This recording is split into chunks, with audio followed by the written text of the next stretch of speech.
بسم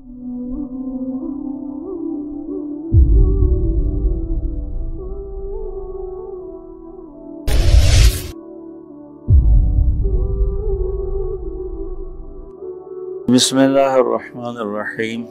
والصلاة والسلام علی رسولہ الکریم وعلی آلہ وصحبہ اجمعین۔ جو بھی بہن بھائی بچے بچیاں سن رہے ہیں سب کو میری طرف سے عید مبارک ہو۔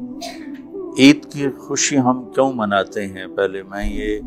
تھوڑا سا واضح کر دوں کہ رمضان کا مہینہ اللہ نے پورا ایک ہمارے لیے خوشی کا مہینہ بنایا ہے، جس میں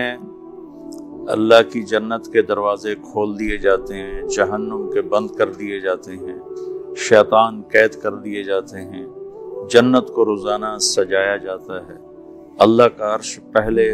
آسمان پہ آ جاتا ہے، اللہ کی طرف سے اعلان ہو رہا ہوتا ہے، کوئی بخشش چاہنے والا، کوئی حاجت مانگنے والا، فرض 70 فرضوں کے برابر ہو جاتا ہے اور نفل فرض کے برابر ہو جاتا ہے، اور نفل اور فرض کا فرق اتنا بڑا ہے کہ قیامت تک 2 رکعت نفل پڑھتا رہے تو فرض رکعت کے ایک سجدے کے برابر نہیں، اور اس میں جو مر جاتے ہیں اہل ایمان ان کا حساب نہیں ہوتا، ان کو قبر میں منکر نکیر نہیں آتے، اللہ تعالیٰ ان کو معاف فرما دیتا ہے۔ اس طرح 29 دن رات یہ سلسلہ چلتا ہے، اور آخری رات پھر اللہ تعالیٰ اعلان فرماتے ہیں کہ میرے بندوں نے رات کو قیام کیا، یعنی تراویح کی نماز پڑھی، دن میں روزہ رکھا، تو میں نے اس پر ان سب کی بخشش فرما دی۔ تو اس خوشی میں پھر ہم سب مل کر اللہ کی بارگاہ میں شکرانے کے مل کر 2 نفل ادا کرتے ہیں اور اللہ کا شکر ادا کرتے ہیں کہ یا اللہ تیرا شکر ہے، تو نے ہمارے گناہوں کو معاف فرمایا، جہنم کو ہم پہ حرام کیا، جنت کو ہم پہ واجب کیا۔ اصل تو عید کی خوشی کی یہ وجہ ہے۔ آپ عید کے لیے غسل فرماتے تھے اور اپنے کپڑوں میں سے اچھے کپڑے منتخب فرماتے تھے، اور فجر کی نماز کے بعد آپ اشراق نہیں پڑھتے تھے اس دن، باقی آپ کی ساری زندگی کا معمول تھا کہ فجر کے بعد آپ اشراق پڑھتے تھے، لیکن اس دن آپ اشراق نہیں پڑھتے تھے، غسل فرما کے پھر کچھ کھا کے، کوئی میٹھی چیز، کھجور ہی عام طور پر ہوتی تھی، کھجور کھا کے پھر آپ عیدگاہ کی طرف تشریف لے جاتے تھے، اور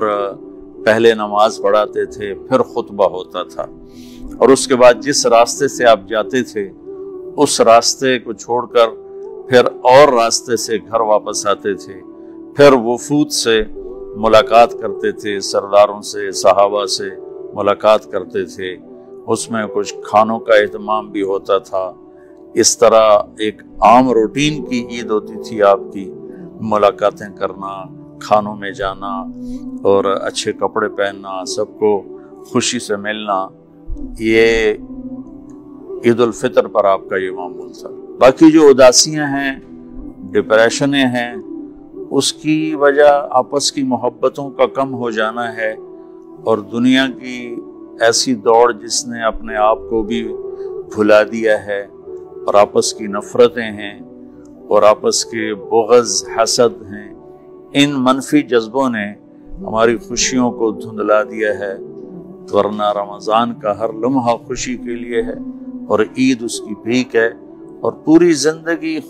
اللہ راضی ہو رہا ہو تو خوشی ہی خوشی ہے۔ ہمیں اپنے ملک سے، اپنی نسل سے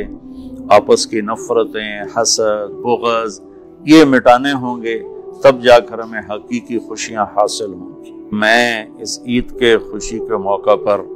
اپنی قوم سے ہاتھ جوڑ کے اپیل کروں گا کہ جھوٹ بولنا چھوڑ دیں، دھوکہ دینا چھوڑ دیں، اور ظلم کرنا چھوڑ دیں۔ مذہبی نفرت نے ہمیں تباہ کر دیا، سیاسی نفرت نے ہمیں تباہ کر دیا، صوبائی قومی نفرت نے ہمیں تباہ کر دیا،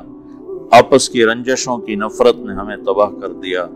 میں ساری قوم کے سامنے جھولی پھیلا کر چاروں صوبوں کے رہنے والوں سے اور ہر مکتب فکر سے متعلق اہل ایمان سے یہ درخواست کرتا ہوں کہ آئیں ہم سچائی کو اپنا ساتھی بنائیں، اور دیانتداری سے اپنے آپ کو آراستہ کریں اور انصاف کا ساتھ دیں، نہ ظالم بنیں